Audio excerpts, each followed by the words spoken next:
Buongiorno a tutti, sono Francesco Mollo, sono un diabetologo, per 39 anni ho lavorato presso il servizio di diabetologia di Rovigo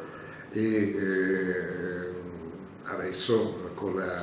quest'anno è arrivato il momento del mio pensionamento, ma non volevo rinunciare, come tradizione diciamo, dell'Associazione Diabetici, a partecipare a quella che è la promozione della giornata mondiale del diabete anche quest'anno. La giornata di oggi è improntata sulla diciamo, la celebrazione di quello che è la problematica dell'equità di cure per il diabete, della necessità di permettere l'accesso alle strutture sanitarie a tutte le persone che ne hanno bisogno per le grandi innovazioni tecnologiche e farmacologiche che attualmente caratterizzano la cura del diabete. In particolare quello che è la problematica sicuramente più attuale che dobbiamo affrontare in questi tempi è la gestione integrata tra ospedale e territorio, che potrebbe fondarsi e avvalersi di grandi presidi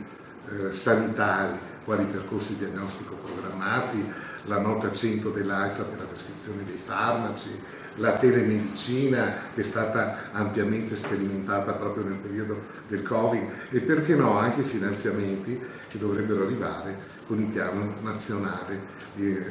residenza. Purtroppo però abbiamo assistito proprio in questi anni alla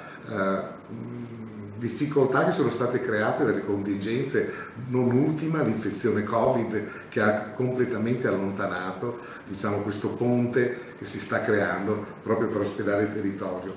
Ancora le mancanze di risorse, la mancanza di una cartella clinica condivisa e anche la mancanza ancora oggi nella nostra regione di un registro aggiornato di patologia. Su questi argomenti bisogna lavorare per ricostruire proprio questo ponte. La relazione sociosanitaria del Veneto pubblicata quest'anno con i dati relativi al 2022 ci dà una dimensione del problema del diabete attualmente nella nostra regione, contando 285.857 casi noti. Quindi questa è in questo momento la popolazione diabetica documentata in questa regione. Come vedete praticamente in ogni famiglia veneta è probabile che ci sia una persona con diabete, il grande impatto assistenziale di questa patologia. Ancora, più di metà di questa popolazione non ha solo una malattia cronica come il diabete, ma in realtà ne conta almeno 2 o 3, in particolare per quanto riguarda le dislipidemie e l'ipertensione. E in questa importanza dei numeri che vi ho elencato, la nostra provincia di Rovigo gioca senz'altro un ruolo di primo attore, in quanto è la provincia in cui la regione ha stimato il maggiore tasso di prevalenza di diabete tra le varie ULSS del Veneto. E questo è un dato che indubbiamente va assolutamente considerato soprattutto per noi sanitari e per chi governa ovviamente la nostra politica sanitaria. E non solo, le cause di ospedalizzazione che la Regione Veneto ci enumera, diciamo, nei confronti della popolazione diabetica, le cause per cui la persona con diabete viene ricoverata sono innumerevoli e quasi tutte fanno riferimento alle patologie cardiovascolari. Ma c'è un dato nuovo, sicuramente che sta assumendo una grande importanza e che proprio si caratterizza la giornata mondiale di quest'anno, che è quello della necessità della migliore equità e della maggiore possibilità di accesso alle cure della popolazione con diabete. Perché faccio questa affermazione? Perché proprio la relazione della Regione Veneto ci testimonia come le difficoltà economiche stiano rappresentando sempre di più uno spartiacque tra le persone che riescono a curarsi, ad accedere ai servizi specialistici, e coloro che invece con maggiori difficoltà economiche non riescono a farle. Il profilo che la Regione Veneto ci fa vedere durante il periodo della pandemia in questo senso è veramente paradigmatico. Negli anni della chiusura, diciamo, di quella che è stato l'accesso agli ospedali, agli ambulatori medici in piena pandemia Covid, la prevalenza del diabete, che veniva stimata nel 2018-19, nel 2020-21, era in base alle difficoltà economiche e sociali, era molto divaricata proprio nella popolazione del Veneto. Tenete semplicemente conto che nel 2020 e 2021 la prevalenza del diabete nelle persone con difficoltà economiche si era ridotta a 1,3%, per poi risalire drammaticamente al doppio di quella che generalmente era attesa intorno all'11,9% nel momento in cui sono stati riaperti i servizi. E questo tra l'altro ci giustifica anche il grande allungamento delle liste di attesa. Un grande numero di persone che non hanno potuto, anche per motivi socio-economici, accedere ai momenti più difficili, diciamo, che ha vissuto la nostra regione insieme alla nostra nazione nel corso della pandemia, si è poi riversata di nuovo con l'apertura dei nostri servizi sanitari.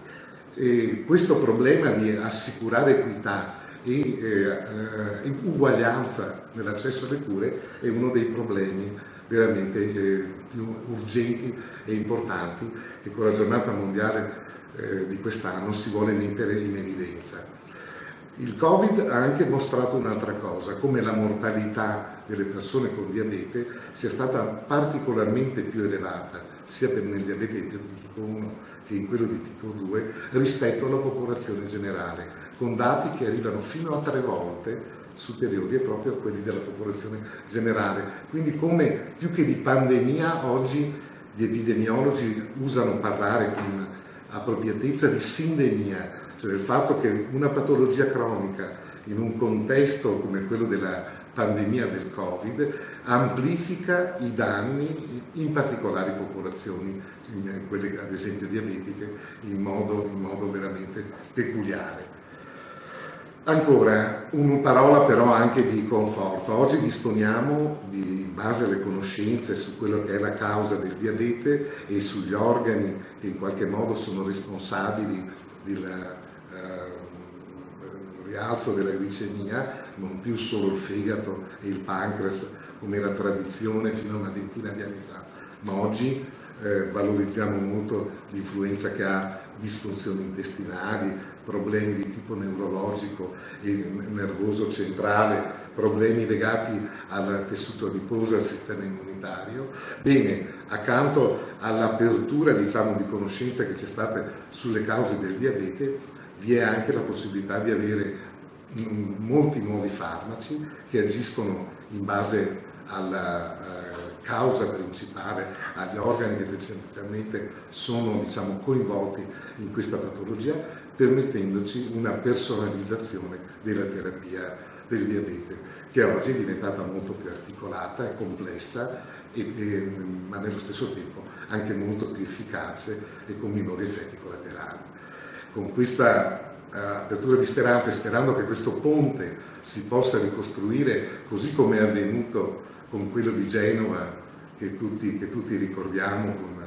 con tristezza ma anche con soddisfazione dopo aver reagito a quella drammatica situazione. Io auguro una buona giornata del diabete, una giornata mondiale del diabete a tutti quanti anche quest'anno, insieme a tutti i componenti dell'associazione e in particolare al regista e montatore di questo filmato, che è il carissimo amico e dottor Pino Schiesari.